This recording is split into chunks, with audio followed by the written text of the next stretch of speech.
Let's say you've come to get an implant consult, and you are one of the unfortunate ones that the bone is just not present in order to accomplish what we need to accomplish in terms of replacement.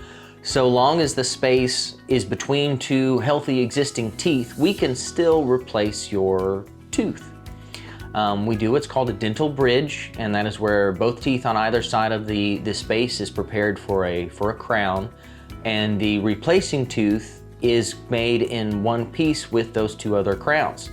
So there's a gap, there's two ends, we bridge the gap, hence why we call it a bridge.